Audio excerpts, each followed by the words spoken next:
üle 6 miljardi inimese ja neil kõigil on kaasas suur hulk inimese tegemise toormaterjali.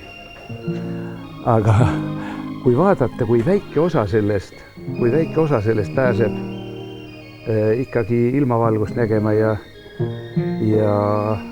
päikest ja vett ja rohtu ja taevast nägema, siis see on väga väike osa. Niisama loodus on, ütleme, nende taimede ja kõige samasega on sama lugu, kui tuhanded ja miljonid seemned ringi liiguvad, aga mõni üksik jääb kasvama. Nii on selle inimesega on see olemas täpselt ja kui nüüd mõelda sellele, et tegelikult kas see on nüüd õnn või on see midagi muud, siis minu arust see õnne väljapakkumine on suhteliselt lihtne lahendus, sest nüüdseks ju näed, Vincentil on see raamat, kus näitab neid pikki suuri galaktikaid ja näitab neid terveid galaktikaid, unikustähti. Me oleme nagu tegelikult, see maakera on nagu üks liivatera kuskil Vooremäe karjääri põhjas. Ja kujutad ette, kui suur õnn on olla selle juba, et sa selle 6 miljardi toorainu hulgast, inimeste toorainu hulgast oled pääsenud välja ja kui siis veel õnnestub jääda siia maa peale, siis on väga suur vastutus tegelikult. Vastutus selle eest, et see, mis on nüüd olnud, et see ka toimiks. Ja tegelikult me tahamegi võib-olla selle looga seda öelda, et igal inimesel on oma saatus, oma tee ja see tuleb siis väärikalt vastu võtta ja väärikalt ka läbi käia ja lõpuni läbi käia.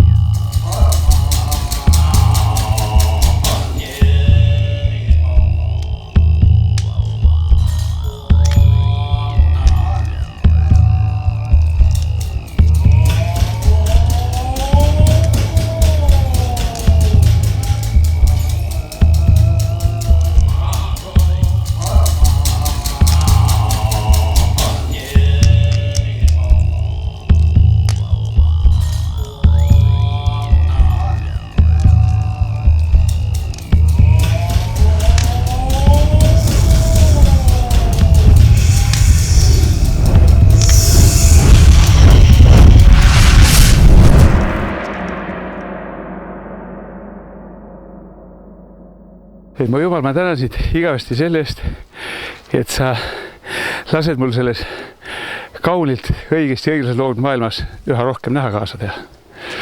Mu jumal, kui ma veel paluda, siis ma palun, et sa teeksid nii, nagu siia teinud. Sa teed seda õigesti ja kaugelt. Mu jumal, kui ma veel sinu eest paluda, siis ma palun sinu Jumala, kes ta laseks seda teha. Aamen. Küll otsitakse siit sealt, tuhnitakse tänava peal. Nägematut otsitakse, unustamatut usutakse. Ütlesite küll, et Jumalaga teil on suhe nagu ta on, et te usute nagu mingi 90% eestlastest mingit kõrgemat olendit või midagi taolist. Aga kus see teie tõe ja õiguse mõõdupuu või vundament siis on? Ma arvan, niisugust suurt õigust ei ole olemaski. Minu jaoks on võib-olla kui ainukene õigus, et sa pead tegema seda, mis on sinu kohustus, et sa pead käima tööl, sa pead kõvasti tegema tööd, sa pead tegema nii palju, kui sa saad. See mees on Tiit Veber. Tema pärast pidi Eesti riik oma seadused ümber tegema. Tiit Veber on isemõtleja, tema argumentatsioon ja loogika ei sarnane kellegagi. Veber on originaal. Ta on kogu aeg ajanud ühte ja seda sama asja, sooja ja turba asja. Veber on ühtaegu kapitalist ja tööline, suure firma ainujuht ja omanik ning samas kraavihall, kes ise labidaga kraavi kaevab. Tema võitis Tartu sooja sõja ja ehitas kohalikest kütustest kindluse Vene gaasi vastu. Ja sellest ajast on käibel kõnekäänd. Kui öeldakse Veber, siis mõeldakse turvas. Kui öeldakse turvas, siis mõeldakse Veber.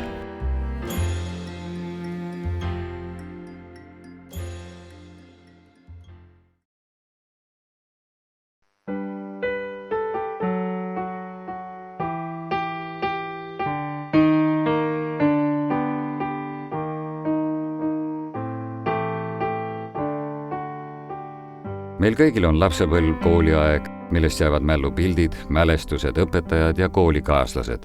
Weberi mälus on need enamuses krutskid, mis õpetajatele miskipärast ei meeldinud.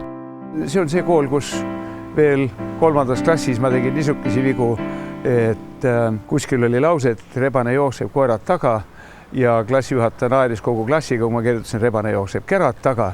Aga noh, selleks see kool on, et õppida. Ja lõppes see kool meil 4. klassis niivisti, et vanem vend Jaak ootas mind 4 aastat järgi. 4. klassis saime kokku ja see lõppes sellega 4. klassi, et õpetaja tuli klassi, ütles, et vennad Weberid lahkuvad klassist, alustame tunniga. Need täpikesed Tartu kaardil tähistavad arvukaid koole Tartu linnas, kus Weber rohkem või vähem õpetajate aega viitis. Kui Tiit Weberilt küsida hariduse kohta, siis tavaliselt ta vastab, et koolis käisin palju, aga edasi jõudsin vähe. Kui järjekordselt olin ühest koolist välja visatud, siis alaealiste asjade komisjon otsustas, et tuleb siia 5. keskkooli tulla ja seal juhtus nii, et üks väike poiss tuli küsima, et kus sa elevant nende suurte saabastega lähed. Meil oli, kehvalt elasin, ma ei tea, kus 45 number saapad mu jalga said. Ja ma ei oskanud midagi vastata, põrutasin korra vasta nina ja nina verine ja vene Jüri Trehvas lähedale kohe ütles, et õpilane Weber, ega kui sina praegu koolist ära lähed, ma ühtegi sõna kellelegi ei ütle. Panin oma asjad kokku ja 2 päeva oli selles koolis, mul rohkem ei õnnestunud olla. Siin Kõrveküla koolis õppis Tiit Weber 7. klassis 3 aastat ja lõpuks oli koolitunnistusel 1 hinne, 3 käitumise eest. Kõik teised ained olid tähistatud kriipsudega. Mõned aastad hiljem aga ladus noor Weber koolimaja vastas olevat maja juba õppinud müürsepana. Oli aasta 1965. Proovitööd lubasid Tiit Weberil asuda tõsise töömehe radadele. Kõige esimene kivi siia laudale, pandi siia nurka. Esimene töökoht oli Tartu Kekis Kapsta mõisalaut. Jaanuari lõpus pandi 7 Helme 30. maa kutsekeskkooli poissi kolhoosi põllule maha ja öeldi, et siia tuleb uus laut. Ehitusel oleks Weber peaaegu surnuks põlenud. Hakkasime tulema, mina hakkasin tulema, panin paagibensiini täis ja läksin, et ma viskan tulele peale. Ja sellel hetkel, kui ma läksin mööda tulest, läks see pangesang puru. Ja see 10 liitrit bensiini tulle ja mulle peale. 10 minutit siis, mis ma seal pikali olin selle jää peal. Ja kõik põles ära siit, püksid kõik, mis oli allpool vööd. Nägu oli põlend, juuksed olid põlend ja siis allpool vööd, mis kõik oli, kuni saabasteni kõik absoluutselt põlenud. Ja siis võtsime, siit oli laut, siin samas see laut. Siis Kusti tõi laudast, tõi sitavee hobuse. Ja siis mina istusin palla tagumiku sitavee reo peale ja siis läksime siit puhja minema. 20 kraadi oli külma väljas, püksid olid ära põlend, kõik oli puhas plats, aga külm ei olnud. Ja siis ma siit läksin uue elu peale välja. Praeguseks on ehitus varemeis. Suur tootmise aeg on läbi. Eestimaa ei vaja enam loomalautu.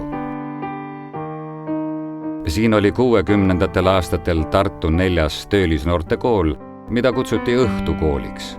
Weber teeb siin 3 klassi 1 aastaga ja tema nimi kantakse lõpetamise järel koos parimate õpilastega linna auraamatusse, kuid see oli atraktsioon. Tegelik väärtus oli ikkagi kool, õpetajad, klassikaaslased ja iseenesest ka see, mis toimus Tiit Weberi arusaamades ja ümbrusesse suhtumises. Ja kui ma siit koolist oli välja läinud, siis ma võtsin selle ühte lausesse kokku, et ma olin koolis käinud. Mul on ka poisid, kes kipuvad suitsuga tõstma ja tegema tööd. Weber kirjutab.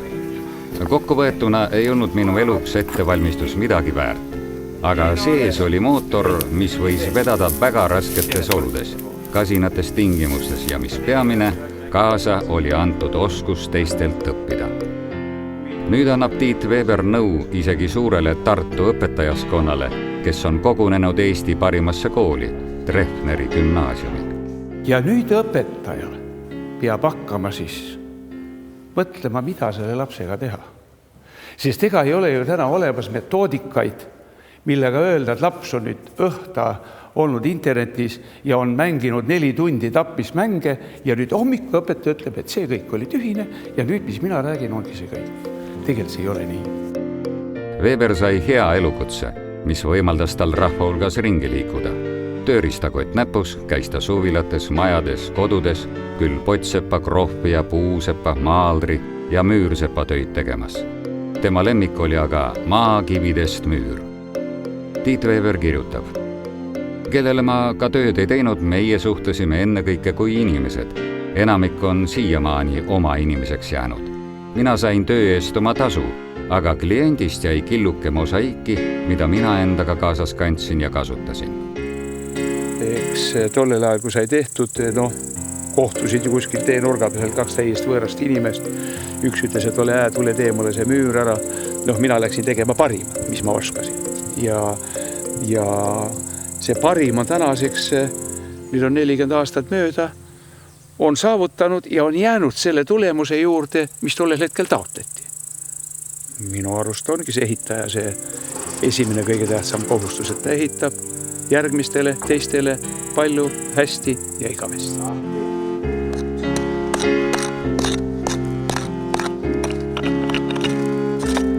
Ega selle müüri ladumisega on, et sa laod aega, et ta ei tule mitte ühe päeva asi. Materjal iseendast, see maakivi kestab ikka tuhandeid, 100 aastaid. Ja kui sa ikka enam-vähem ta paika ka saad, siis on üle sinu eluea tehtud asi.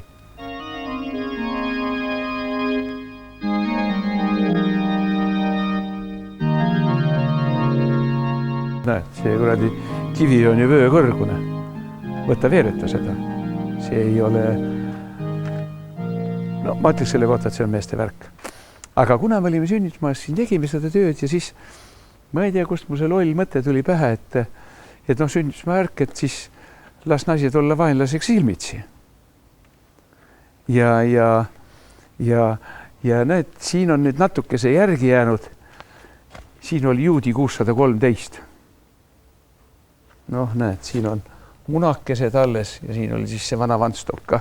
Ja see seisis mitukümmend aastat, nüüd on maha kukkunud. Tõelise müüri eksami andis Veber aga kavastus, kuhu ta ehitas oma meestega maakividest meie rei. Turistid arvavad, et see maja pärineb mõisa ajastust, aga võta näpust, hoopis Weberi ajastust. Maja valmis 1992. aastal ja kaunistab Emajõe ääres Kavastu parki.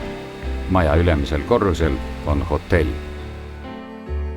1998. aastal kirjutab Tiit Veber esimese memuaariraamatu Tiidu suits.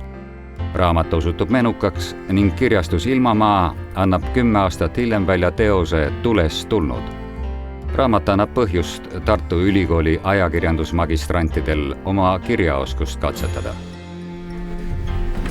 Me saime õppejõu käest ühe faili, kus on kirjas, et sinu raamatule sai Soomes osaks väga suur au ja seda jagati kõigile eduskonda liikmetele. Aga ma küsiks nüüd niibi, et miks sa kirjutama üldse hakkasid ja kust see mõte tuli? Miks ma seda kirjutama hakkasin, siis sellel on niisugune päris tõsine põhjus. Üks sellest põhjustajateks oli ajakirjandus. Sest omal ajal, kui me alustasime seda kuulsat turbaprogrammi, mis tänaseks on nagu rehabiliteeritud, muidugi selleks väga palju aega ei läinudki, sest näiteks Kopernikus mõisteti õigeks ju alles sellel kevadel, 502 aastat hiljem. Minul läks 14 aastat. Elu tormisele teele, oma latern võtta kaasa, tee viigu veele või maale, kas veele või maale, olgu see siis päeva või ööse. Oma laternas süüta siis sa eluaegne tuli, võluväel näed pettuse rüüta, näed pettuse rüüta, et elu ei olegi nali.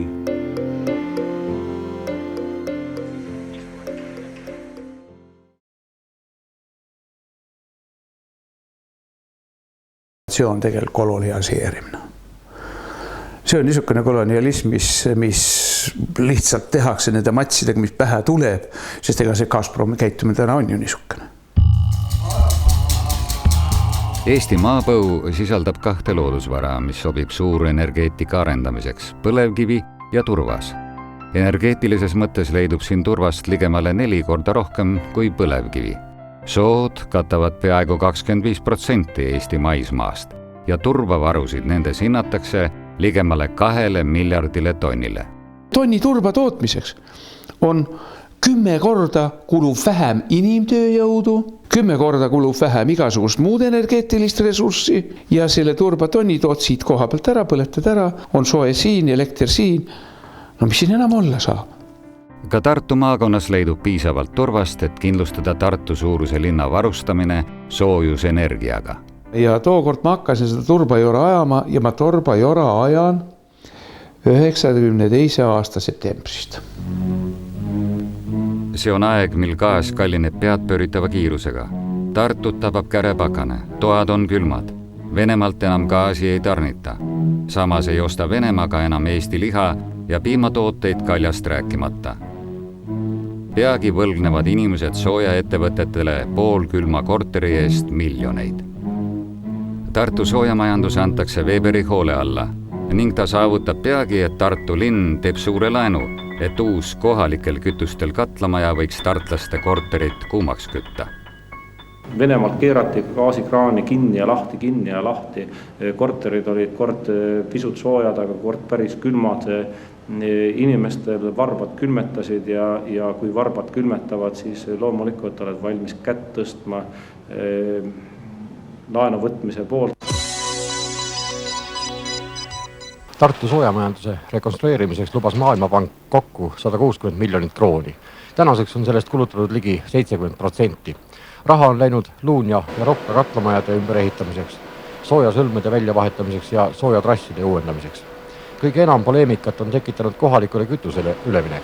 Luunja katlamaja, mis toidab soojusega peaaegu tervet Annelinna, on nüüd turbaküttel töötanud 3 nädalat. See asi on õnnestunud. Terve see projekt on täna õnnestunud. Võib öelda, et eestlastel on oma kütus, mida põletada, anda teda suurtele linnadele ja tunda ennast, võib öelda isegi turvalisena. Kui Raekojas tänase päeva seisu arutati, hindas Maailmapanga osakonnajuhataja delegatsiooni juht Karolin Kokkenor seni tehtud tööd üllatavalt tulemuslikuks. Ka seni peamise vaidlusobjekti kohaliku kütuse tasuvuse hindamisel jäid delegatsiooni liikmed soosivale arvamusele. Soojuse hind tõuseb paratamatult, seni aga on see Tartus inflatsioonist väiksem olnud. Turbosoojuse hind täna on naturaalhinnana, on ta poole võrra väiksem, kui on seda gaasi hind. Üks on 70 krooni, teine on 145 krooni, nii et gaas on oluliselt kallim. Ja 95 juba algasid, kui neid ajaleheartikleid seal lugeda, et seal 3 kaustatäit on need pakis, siis 94 lõpp juba tegi see kuller, oli Liivimaa kuller, jah.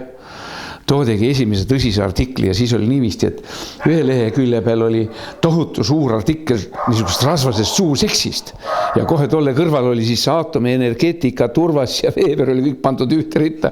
Siis ma mõtlesin, see on kuradi konglomeraat küll, õigemini kooslus, mida annab otsida. Siis juba oli märgata esimese tunde, hakati huvi tundma asja vastu. Sooja sõja sisu seisnes selles, et lihtsalt need, kes tahtsid kogu meie soojamajandust viia gaasiküttele üle, püüdsid maksku mis maksab tõestada, et kohalikel kütustel katlamaja on ebarentaabel.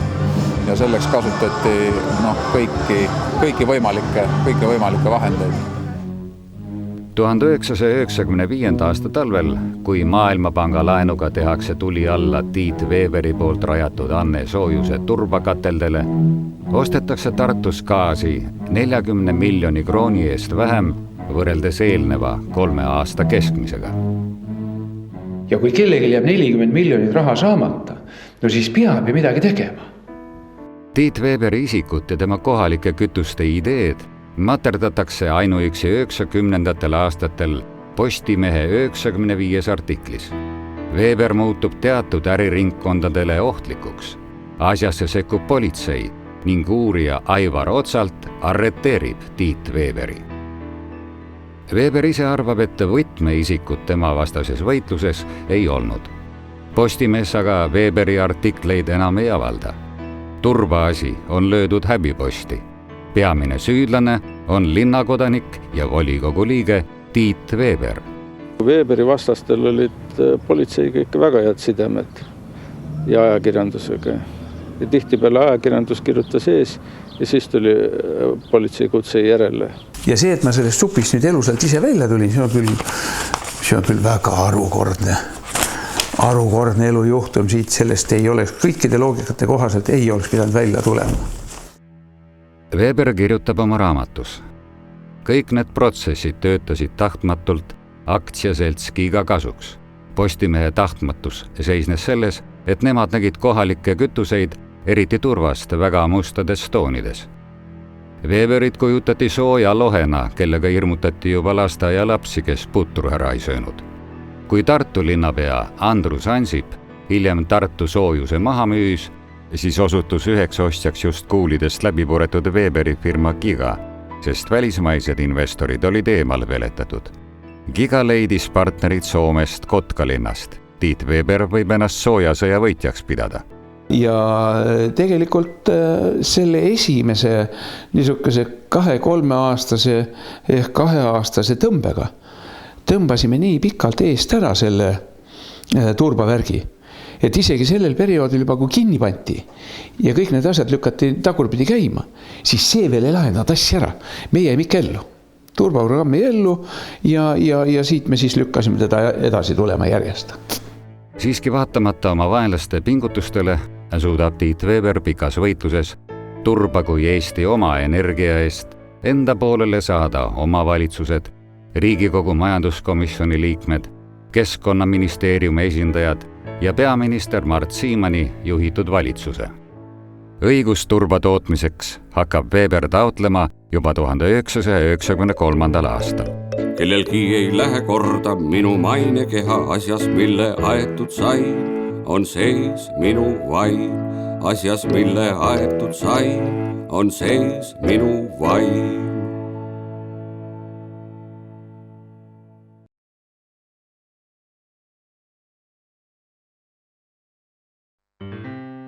Peale seda, kui Kotka ostab ära Tartu soojamajanduse, läheb tõsiseks tööks.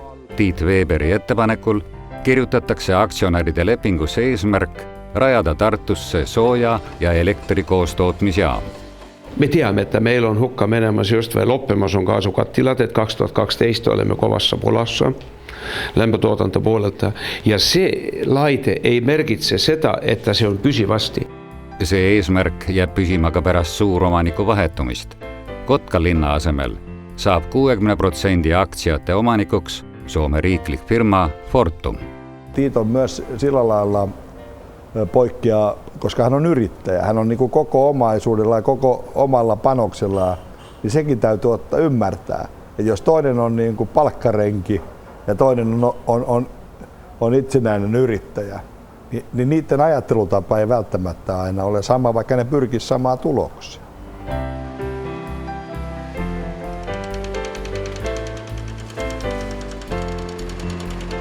Kuigi uue soojafirma Tartu Fortumi aktsiatest kuulub 40% üksiküritajale Tiit Weberile, ei sündinud see lihtsalt.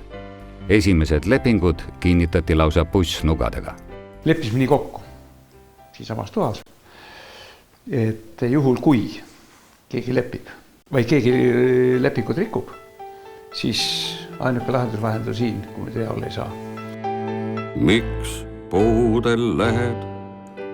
Miks on nukrad ilupuud, just kui taevas rõhuks peale, nagu tahaks lombist kurbust rüübata, puud kui taeva ripatsid, ei mingit kindlat pidet kusagil.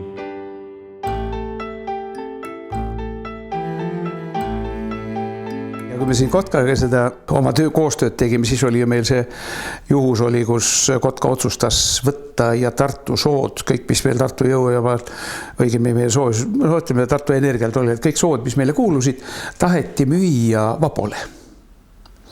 Ja taheti müüa Vabole niisugusel kujul, et 1,5 miljoni eest jõujaama 100% aktsiaid. Ehk 1,5 miljardi eest kütuseid taheti müüa 1,5 miljoni eest oma kaasmaalastele soomlastele. Seda ei võinud Tiit Weber lubada. Öeldi ju Weber, aga mõeldi Turvas. Soomlased otsustasid lepingust loobuda. Tiit Weber kirjutab. Järgmisel nädalal sõitsin Soome. Andero Antila oli tehingu pooleli jätmise pärast juba kohalt maha võetud. Koos läksime otsejoones Kotka Energia haldusnõukogu esimehe Kodiniemi juurde. Ja nüüd ma ütlesin, poisid, olete petmise peal väljas. Üks leping on lugemata. Ja Kodiniemi küsib minu käest, et mis see on. Ma ütlesin, et me leppisime nii kokku. Ja tema ütles, aga mehed, et kas te teate, et see on Soome seaduste järgi on see tavaõigus. Ja kui te olete ise omavahel kokku leppinud nii, siis ise klaariga maas, et Weber küll siin milleski süüdi ei ole.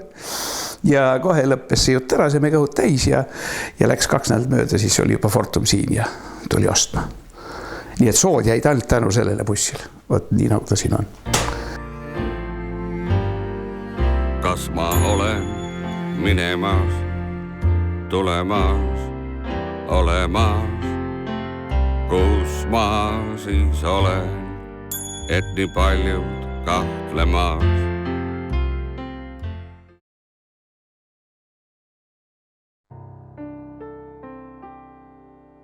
Soojasõja lõpuks saadetakse Weber kohtupinki. Meediale on see suur sündmus. Trellide taha soovitakse saada ju linnavolikogu liige ja korrakaitsekomisjoni esimees. Peale linnavõimu on Weber ka ärritanud politseid oma loosungiga, kui koondame poole politseist, kaotame 50% kuritegevusest. Punaste päiv, kauaks ja paitama jäi, just nagu Jumala käe, väsinud eestlaste väed, halleluuja. Ei teadnud Tiit Weber tol hetkel, et 14 aasta pärast osutuvad tema sõnad prohvetlikeks. 21. sajandi esimese 10. lõpul rabavad Eesti ühiskonda teated politsei massilistest kuritarvitustest. Aga on veel aasta 1995, kui Eesti Vabariigi kohus langetab oma otsuse. Tartu linnakohus karistas ärimees Tiit Weberit tingimisi 3 aasta ja 6 kuu pikkuse vanglakaristusega 2-aastase katseajaga. Kohus tunnistas Tiit Weberi süüdi kõigis talle inkrimineeritud kuritegudes, kelmuses, maksudest kõrvalehoidmises ja ametialases võltsimises. Tiit Weber ise ennast süüdi ei tunnistanud. Kõigepealt, kui politsei astus siia ruumi sisse ja siis ma küsin, mis juhtus. No me tulime siit võtma asju ja mõtlesin, et kuidas asi käib. Et no ei, me võtame ja otsime läbi ja mis nägas ma siis advokaati või midagi saaks ka kutsuda endale appi või. No mine räägi seal koridoris. Lähen koridoris jälle siis, mis see julgestusjõuk või eripolitsei neil oli, siis automaatidega seisis ukse taga reas neid 10 tükki siin. Nendega pidin siis kauplema minema. Nende suurim rõõm oleks olnud, kui ma oleks hakanud nüüd vehklema ja siis oleks saanud kõik see 10 tükki selga hüpata ja kiskuda kondid puru ja siis pärast ekraanil tõsta või Postimeesse pilt panna, et vahi, kui sul tuli politseile kallale.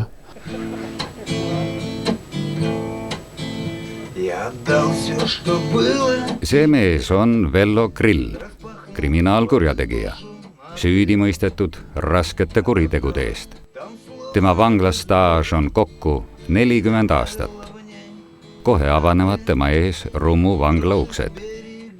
Tiit Weberiga seob Vello Grilli ühine lapsepõlv Tartu Supilinnas.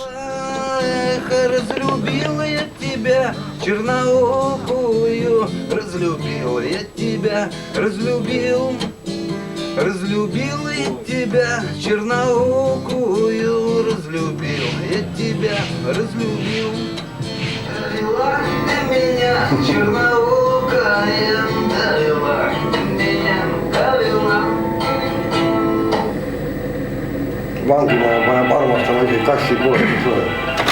ei, või on see, et need inimlikud tunded on ikka sisse jäänud, mis nagu keelides sees on. Röövlitel ja kes seal on, neil on rohkem südametunnistus, kellegi neid asjad väljas on ausalt inimestel. Ma vaatasin ära, et niisugune jõuk on ukse taga, siis ma helistasin Kajale, et kuule, et härrad tahavad kohvit, too mulle ka üks kohvi ja hakkame aru pidama siis. Aivar Otsalti käsul viivad politsei läbiotsijad Weberi kontorist ära kõik dokumendid. Weberit süüdistatakse Maailmapanga miljonite kadumises ning muudes kuritegudes. Tiit Weber kirjutab. Mind kutsuti prokuratuuri. Otsalt oli uurija. Ta küsis paar küsimust. Ma vastasin talle täpselt. Tema ütles, et nii ei ole. Mina ütlesin, et on. Siis ta ütles, et me arreteerime teid. Ega siis midagi, käed raudu ja autosse.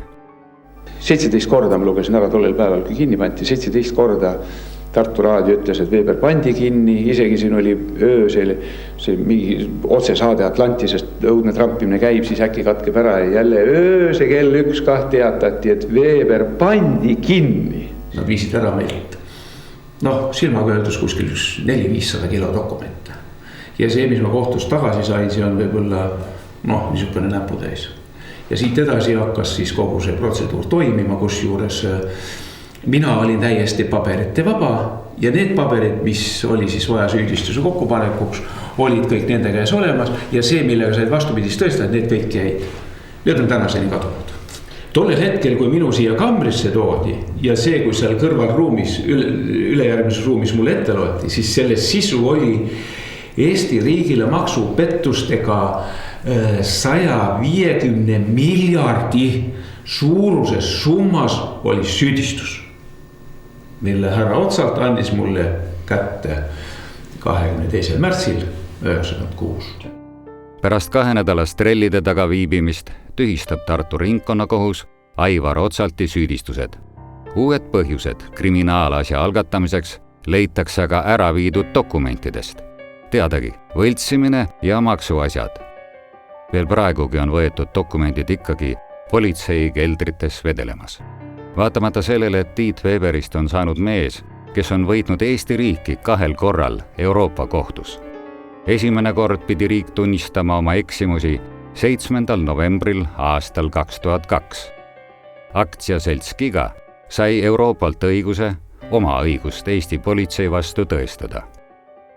30. septembril 2004 tunnistas Tartu halduskohus Aivar Otsalti läbiotsimised ebaseaduslikeks. Teine kord langes haamer Strasbourgis Weberi kasuks 2003. aasta jaanuaris.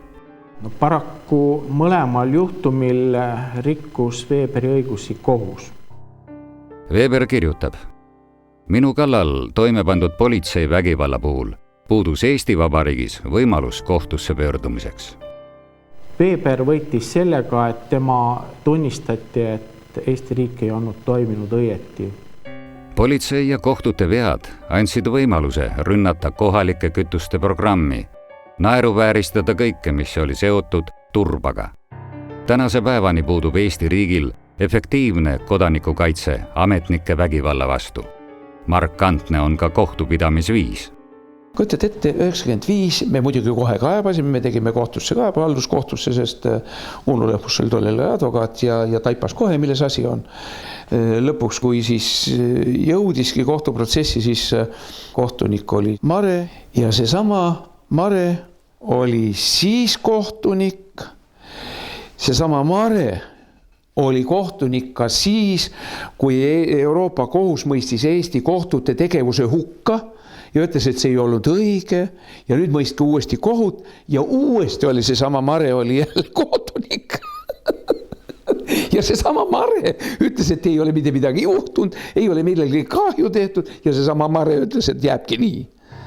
Täpselt 5230 päeva pärast Tiit Weberi ebaseaduslikku läbiotsimist vapustas Eesti avalikust teade politseiprefekt Aivar Otsalti kinnipidamisest. Teda süüdistati grupiviisilises ebaseaduslikus jälitustegevuses, riigi vara omastamises ja reas teistes kuritegudes ajal, kui Otsalt töötas Tartu ja Lõuna-Eesti politseiprefektina. Aivar Otsalt mõisteti kiiresti süüdi, kokkuleppe menetluse korras. Teema kadus ajakirjandusest ülikiiresti, vaatamata sellele, et tegemist oli isikuga, kes oli harjunud kinni panema teisi. 2 kohtus, Euroopa Inimõiguste kohtus ja Eesti kohtus, leidis tõestamist Aivar Otsalti kuritegelik tegevus.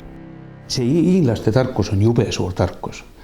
Hiinlaste tarkus ütleb seda, et ära vaenlaste pärast muret tunne, ära nendele kallale mine, istu jõe ääres ja vaata, kui nende laibad mööda vett alla tulevad. Kriminaalkohtu otsuseid ei vaadatud ümber. Eesti ajalehtedes halvustavaid sadu artikleid ei kirjuta keegi ringi. Teod on toimunud reaalajas. Tagajärgi tuleb helpida hulk aastaid ja asi ei saa iialgi klaariks.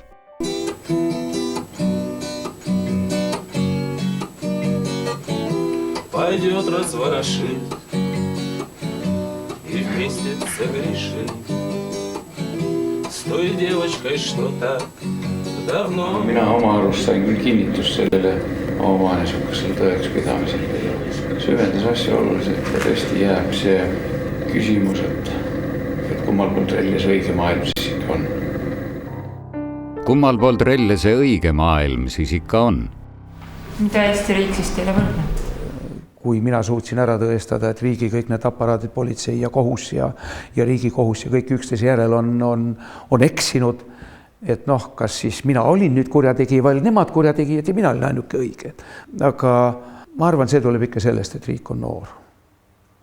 Riik kannab täna siiski veel seda nõukogude aja pärandit ja ma arvan, et see läheb sugupõlvedega välja, et see ei lahjene nii, et viskad kohe sinna teeluskad ja sinna vannivee sisse ja arvad, et seda ei ole. Ta ei ole, vastupidi on täna ikka see vannivesi on ikka see vana keskkond, see on ikka täna võimu tegevuse asja juures ja ega neid ei saanud ka maha lasta, neid ei saanud ka kuhugi ära siit küüditada. See on loomulik, see tuli kõik täna üle elada ja ega midagi häda ei ole. Anname järgmise edasi ja läheb.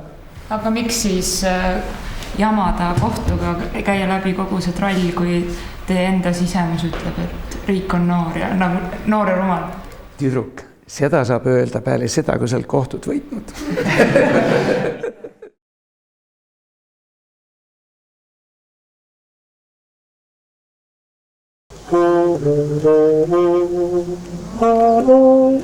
Tiit Veber kirjutab. Giga sündis 1988. aasta suvel. Alustasime absoluutsest nullist. Esimeseks ostuks oli 2 labidat hinnaga 2 rubla ja 60 kopikat tükk. 1 minule ja teine Andrus Eskole. Esimene töö oli Rüütil tänava soojatoru ehitus. Giga aastakäive oli tollal 100 000 rubla. Raha tuli kraavist. On tulnud ringiga tagasi, nüüd rokisti raha. On siltud luust võlgam noori ja nõlab 60 taas. Aasta hiljem tegime koos Andrus Eskoga ansambli Kollan Albelaev. Andrus kutsus IF-i, IF omakorda otsis üles Jaak Joala, Meelis Punderi, Tiit Kõrvitsa ja teised.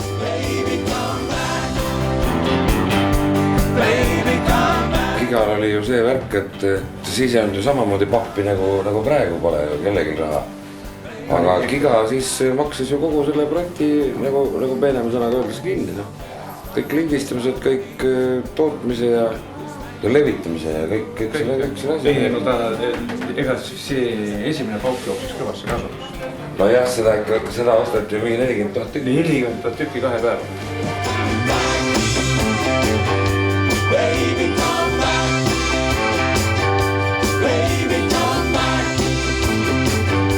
Ta võttis siit värsked mette ja siis minu nurga taha, siin on minu praegust korjatud vaarikad. Oma tamu. See on noorem tütar. Tere, härra. Kus? Tugevat vastupidamist. Kuidas sinul? No ikka hästi. No mina ei saanud tulla. Teeme seda. Nii kui lets laada päev. No как у вас? Готовы праздник? Девочка видели? Da. Meie mängime muusikat, mis oli maales 60-ndatel aastatel, nii nagu... Noh, tere väike poiss. No, teise käega ja käib tere. Tubli. Meil on üks põõsas autos. Põõsas autos? Ta põõsa panna. Aga meil ei ole seda põõsas kuskile, kuidas me saame ta... Kas need, Ivo ja need tuli meie laeva kaasa? Ei tule, need hakkavad ju tantsuks mängima. Nii suur karistus või?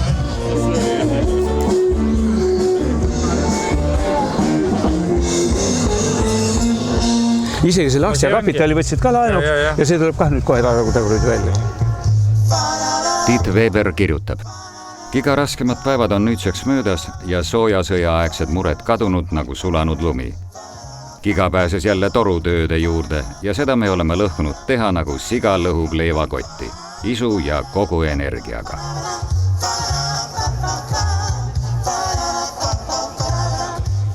Mõned aastad tagasi ehitasime Aleksandri tänaval ära mädanenud soojatoru asemel uut.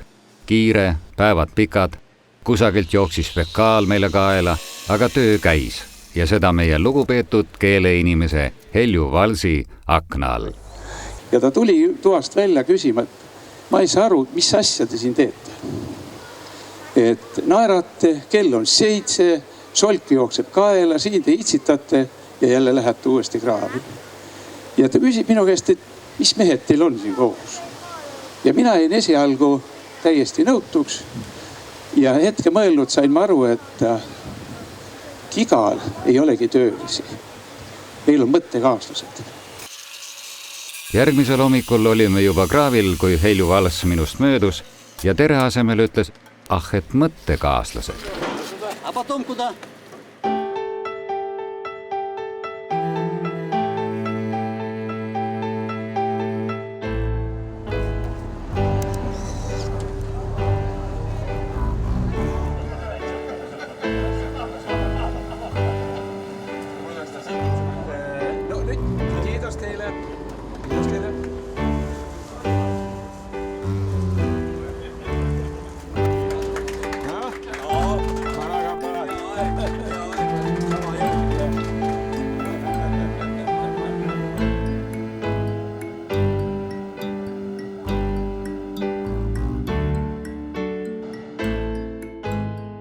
Ja kui sa näed meid visuaalselt, me tuleme mõlemad jookseme mäest ülesse ühte jooksu, aga tegelikult on niivisti, et mina jooksen mäest alla ja poiss jookseb mäest ülesse.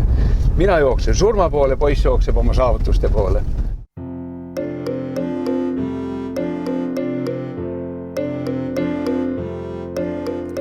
Elu tormisele teele, oma latern võtta kaasa. Tee viigu veele või maale, kas veele või maale, olgu see siis päeva või ööse. Lõõtsutades tuled jõuvad siia välja ära, palve oled ära lugenud või siis viskad pilgu peale, näed. Kõigepealt on televiisor seal masti all me elame. Siis on kohe järgmine, näed, on keskatlamaja korsten, millega meil on kõva pistmine. Siis tuleb, näed, kohe tuleb see Tiidu Suitsu seal, et mõlemad korstnud, kõik kolm korstet siit paistavad talvel, on nad suure londiga lendavad seal.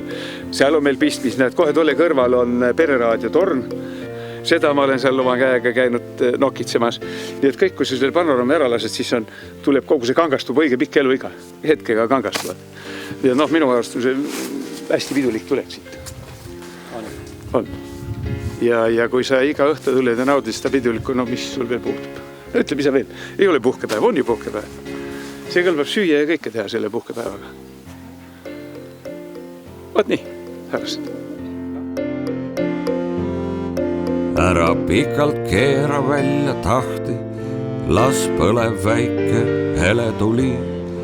Ära hoia lambi klaasi lahti, et tuld ei puhkaks tuulehoog vali.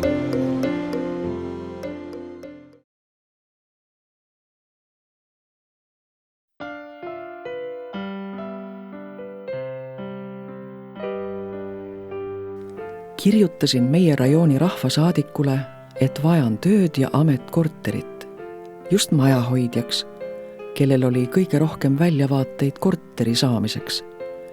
Saingi jaatava vastuse. Elamute valitsuses oli 8 tuba ja suur koridor koristada.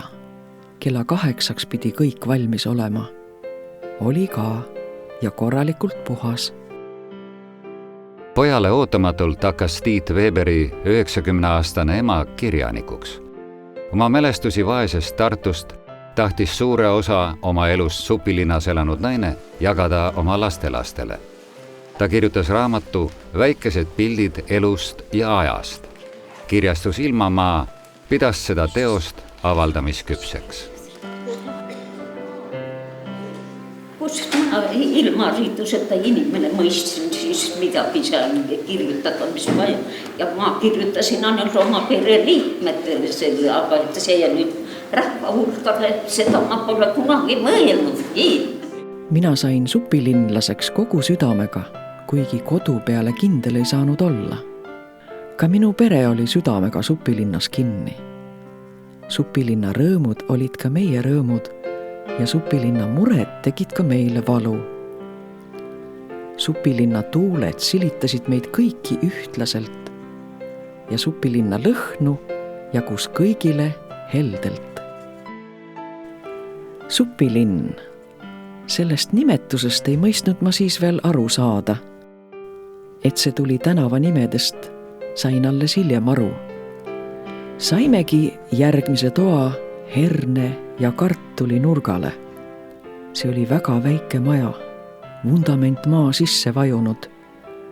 Ahju polnudki vaja kütta, sest pliidi all tule tegemine soojendas väikese ruumi ära.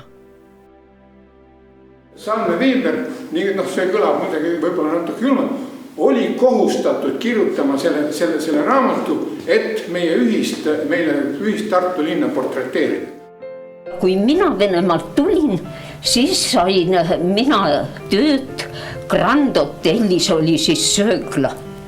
Kella 1 läks aega öösi.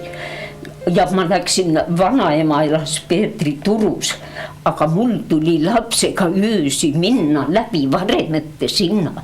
Kõik kõlises ja kriuksus igal pool. Ja kui me lapsega läksime, siis ma ütlesin, et kas sa lähed tükk maad ees või tükk maad taga, aga ärme koos lähme, et kui midagi juhtub, siis viid sa vanaemale sõna. Alles ju lõppes sõda. Muidugi neid inimesi on vähe järele jäänud, kes teavad, mis tähendab sõna sõda. Kust sõda üle käis, jäi tühi maa. Tartu linnast hävitas sõda üle 50%. Et siin elada, pidi kõigepealt koristama varemed ja maa tasaseks tegema, et ehitama hakata. Kes ja kust võeti need inimesed, kes pidid seda tööd tegema? Kes olid sõjapakku läinud ja tagasi tulnud, neil ei olnud süüa ega riiet selga panna. Peagi saabus oktoobri 5. kuupäev. Oli aasta 1948, Tiidu sünniaasta. Taevas läks selgeks ja õhk tõmbus kargeks. Oli oodata öökülma. Kell 2 tuli esimene signaal sünnitegevusest ja mis muud, kui tuli ennast ette valmistada ja jala astuma hakata. Sünnitusmajas läks kõik vaikselt ja rahulikult. Umbes kell 7 näidati mulle karupoega, kes kaalus 150 grammi alla 5 kilogrammi. Kes siis oleks võinud arvata, et sellest karupojast kasvab kuulus linnakodanik Tiit Veber.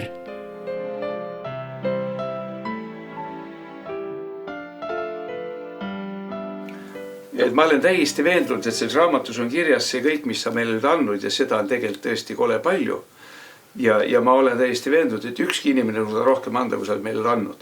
Ja ma selle siia ka kirjutan.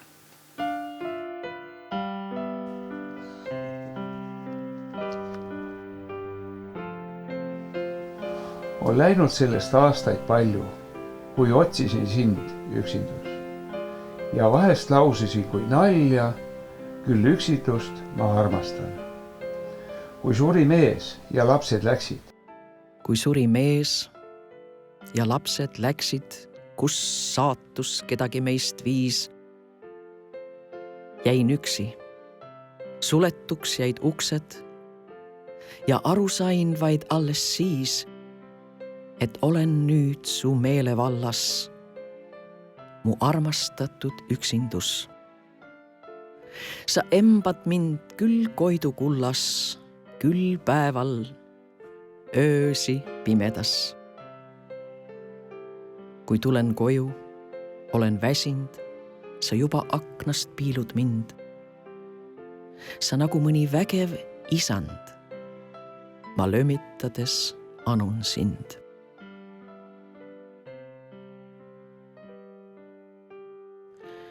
Sul meeldib minu pundunud nägu ja nutust kõverdunud suu. Mu juuste kulla halli segu veel pleegitad sa meeletu.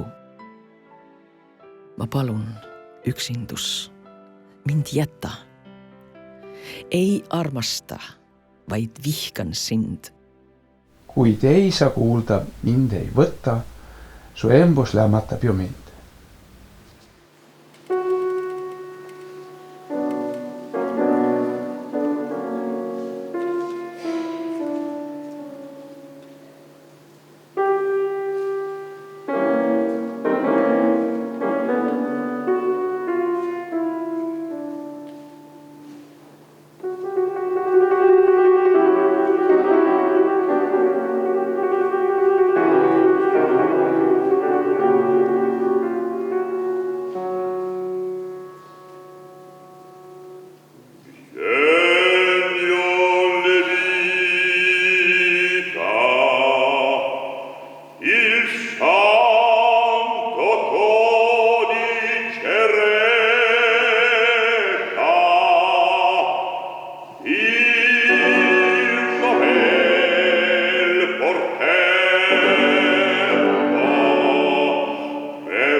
Kui Tiit Veber ei oleks Venemaa kõige kuulsamale bassilauljale Jevgeni Nesterenkole ehitanud suvemaja Moskva lähedale, oleks maestro võimas hääl jäänud juunikuises Tartus kõlamata. Aasta oli siis 1983.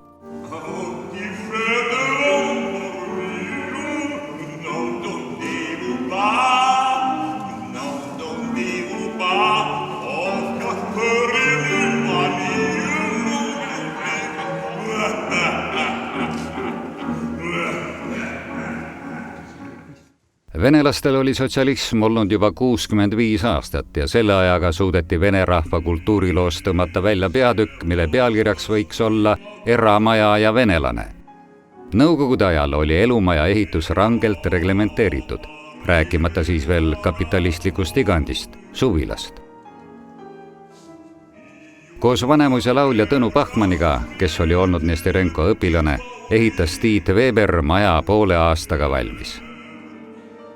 Sellest ajast saadik on Jevgeni Eesti ja Tiit Veberi sõbraks jäänud, mistõttu tartlastel avaneski võimalus tema juubeli tähistamisest osa saada ainult ühel kontserdil Jaani kirikus.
Wspominajem Jevgeni 70 ja Giga 20.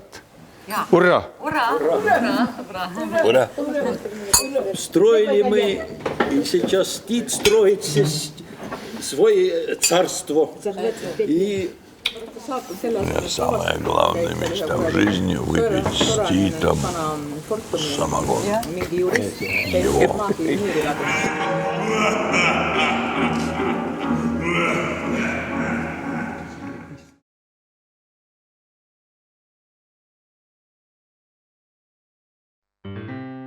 Aasta 2009. Esimene Eesti sooja ja elektrit tootev koostootmisjaam on valmis. Siin tehakse Eesti odavaimat soojusenergiat. Oma Eesti turbast. Uus elektrijaam tagab täielikult Tartu suvise elektritarbimise ja annab poole talvekuudel vajaminevast elektrist. Tänaseks kujunenud olukord maailma energia- ja rahaturul kinnitab veenvalt, et tulevik kuulub kohalikele kütustele.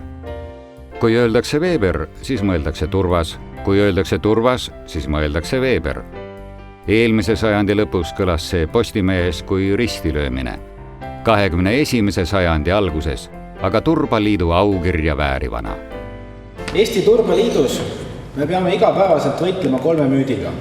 Esiteks see, et Eestist viiakse kogu turvas välja. Teiseks, meil on hea ja halb turvas. Ning kolmandaks, kaevandamine on paha. Aitäh Tiit Weberile, et ta kõik need müüdid kummutas. Ja kui sa praegu selle tabeli peale vaatad, siis gaasikulu on 0. Ehk nagu näha, linna peale läheb praegu 100 megavatti ja see on kõik puhtalt turbasoe, mingisugust gaasivaba täiesti. Ja see on see, mis on see äriidee nüüd olnud. Mitu kohtuvaidlust võitnud Tiit Weber on ajanud oma asja, turva ja sooja asja. Koos soomlastega on nad avanud uue peatüki Eesti energeetika ajaloos. Selle peatüki märksõnadeks on kohalikud kütused, energia taskukohane hind ja sõltumatus välisturgudest. Majandus käib nii, et kogu aeg sul päev 2 ees. See on juba eilne päev. Juba oled sa teistes mõtetes, teistes asjades, juba vaatame pilguga ringi, kui näiteks siin ütleme mehele näiteks, et mis sinust homme saab, kes seda projekti on vedanud. Me teame täpselt, mis me ütleme. Järgmist projekti vead. Oma laternas süüta siis sa eluaegne tuli. Võluväel näed pettuse rüüta, näed pettuse rüüta, et elu ei olegi nali.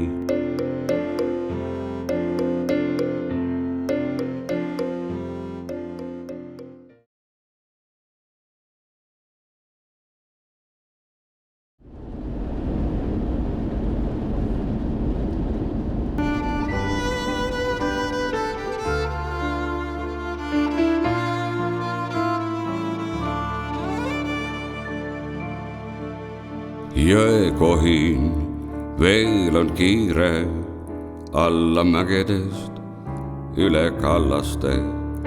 Ajas lõputult teeb tiire vägev metsik vallatu.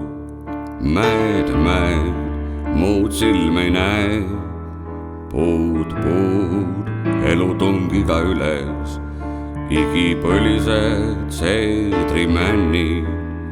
Mäed rohelise hald ja süles, üle mägedest ei indiaani all. Valget meest ei aheldanud kuld, siin üks Maarja maineb likka, lume inimese vabadust ihka. Over mountains no Indians foot, gold nothing chained the white man. Here a girl from Terra Mariana craves after freedom, the Bigfoot zone. Here a girl from Terra Mariana craves after freedom, the Bigfoot zone.